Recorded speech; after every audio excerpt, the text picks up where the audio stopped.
All right. I don't know. This is for the watch addicts out there. This is a Seiko MM300 SLA023 blue dial. It's on a Divecore strap. I don't work for Divecore, but this strap works. I mean, this watch, I don't even feel it on my wrist. It's perfectly balanced. It's comfortable. I like the material, the FKM rubber on this. And maybe I should not be wearing this watch. Oh man, the mind of a watch obsessive. Maybe I should be wearing my SLA055 because I took it off the bracelet. I have it also on the identical Divecore. I've got two Divecores that are 20 at the lug, and I got a 22. And so I have 7 divers. They're all on straps, and I want to talk about how my watch collecting after almost 20 years kind of has a life of its own. I really don't have any free will about it. I have no self-agency. This whole watch hobby sort of taking a life of its own. I started thinking about the watch hobby in terms of free will, self-agency, determinism. I was listening to a podcast called Making Sense, in which public intellectual Sam Harris was talking to Robert Sapolsky, Stanford writer, professor, his book Determined, in which he refutes the idea of free will, that we are predetermined in our actions due to biology, the environment, things we can't control. Of course, as I was listening to this, to maximize my intellect, I was eating a bowl of critical thinking cornflakes, which I like to do when I'm listening to someone as smart as Sam Harris and Robert Sapolsky. My only thing as I was listening to that, though, what about moral accountability? What about infidelity? If a partner commits an act of infidelity, you just say, well, there was lightning and it triggered something in my brain, so infidelity was the inevitable result. I have some issues with. I need to read Sapolsky's book though. Maybe he has something to say about that. So I'm gonna have to read that. I'm gonna have to tackle that book. I just asked ChatGPT to address that problem, and I don't know. It gave me some cliches about we need to reframe the idea of moral account. What's that mean, reframe? ChatGPT, you say things, but you don't explain things. You just say, we need to reframe moral accountability. What does that mean to reframe? Give me some examples, ChatGPT. So, I was eating my cornflakes, my critical thinking cornflakes, as I was listening to Sam Harris. And I just started thinking about how the watch journey is one, and forgive me for saying the watch journey, the watch hobby, I think is a better term. It's full of things that we can't control, and it's full of surprises. Sometimes life's just full of surprises. When I was 19 years old, I weighed about 210. I could do reps with 400 on the bench press, and I used to work out with a skinny guy, my boss at work at the wine store in Berkeley, Saul. And he looked up to me because, I was strong. I was helping him work out. And he had hired this guy from Boston, a skinny guy, Mark. Mark was 6'1", about 160 pounds, really skinny, but wiry. And Mark had bipolar disorder. He would sometimes come to work depressed, and sometimes he'd come to work just chatting. Boom, boom, boom, chatting, boom. You couldn't stop him.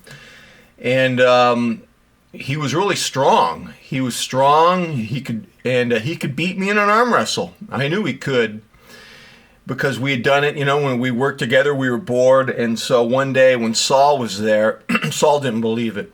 And so I go, dude, this guy's strong.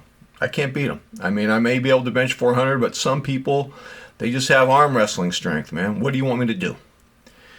So in front of Saul, he beats me. I mean, I tried. I could not beat Mark. And Saul, I don't think he spoke to me for 2 weeks after that. He was so disappointed in me.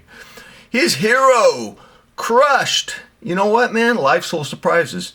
The watch collecting is full of surprises. I didn't know when I started. I didn't know what I was doing when I got watches. I got a lot of TV brands that were really big. And one thing I can tell you guys now is I have no tolerance for things being off this track that I can't even choose when it comes to watches. So I'm selling my Citizen Godzilla. It's on eBay. I've got 3 bids on it. I wore it when I first got it. What was that? 5-6 weeks ago, and I thought this is manageable. And then for some reason I didn't wear it. And then a couple days ago, it was about 4 days ago, I put it on. I go, I can't do this. I don't even have the will to wear this. It's too big for me. And I can't do it. It's not happening. And so I put it for sale. And so I won't have it anymore. I'll be down to 7 watches. And I can just tell you, there's nothing about my my watch hobby that seems directed by, I'm not some master general on Game of Thrones, willing some sort of battle strategy. It's like, as I said earlier, it's like the watch hobby has a life of its own. I'll probably have to do a state of the collection now that I'm selling the Godzilla, and I got everything on straps now. So let me just explain. I don't have a tolerance for big collections. 8 feels like a lot. 8 feels like a lot. So I'll be down to 7. Will I stay at 7? I don't know. I would love to be able to have 9. That would, because there's a couple things but maybe I can't do it. Maybe I don't have, it's not even a matter of willing myself to tolerate 9. Maybe I just can't. Maybe it's not about free will. The other thing, I blame Mark Olitmaris for this. Mark Olitmaris showed up at a watch meetup in Long Beach a couple years ago with a slim turtle on an original Tropic, and it was like an epiphany. And ever since then, I've been going towards straps.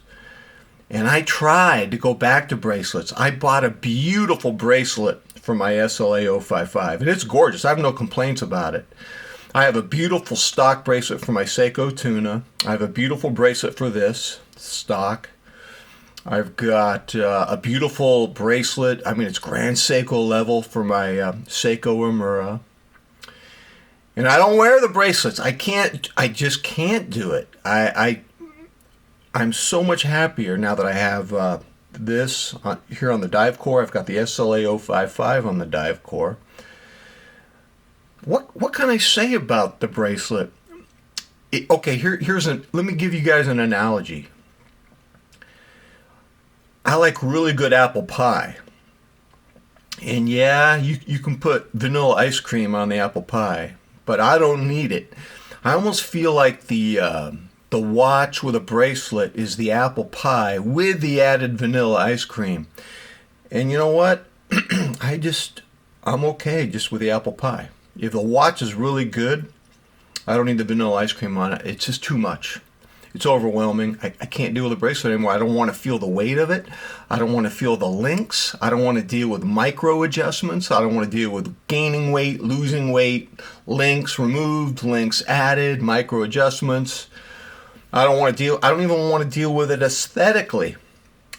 If a watch looks good on a strap, that speaks to the power of the watch itself. So, and then it's even beyond that. I don't even think I can give words to the reasons why I'm more drawn to straps. So I couldn't choose to want to like straps over bracelets. I can't choose that I lose my mind if my watch collection gets too big. And then variety. I have no variety. I have no ability to wear chronographs or pilot watches or dress watches. Everything I wear is a diver. And I can't help it. There's no free agency, so maybe Robert Sapolsky's correct. I need to read his book because what about the notion of moral accountability and moral choices? I mean, and selfishness and all of these things. So I'm going to probably have to read the book. But I guess I'll be due for a state of the collection. Last thing to say. I saw one of my favorite comedians on Netflix, Dave Attell. He was so confident, man, his comedy was so good. But I'm angry at him because the special was 40 minutes. Dude, I hadn't seen you in a long time do a comedy routine, and you gave me 40 minutes, give me an hour. And he even said Netflix was mad at me for not making it long enough. So he plays like this player flute-like instrument in front of a bunch of sea lions in San Francisco just to add some minutes onto his. It was lame, dude. And I love him. His comedy was amazing. One of the greatest comedians I've ever seen. So I'm upset about that. I'm doing my best. So what do you think, ladies and gentlemen? Should I bore you with the state of the collection with my 7 watches all on straps? Is that a cliche? Is that just sick? Are you sick and tired of that? Maybe this video is good enough. I don't know. All right, ladies and gentlemen, let me know what you think. Until next time, I'm out.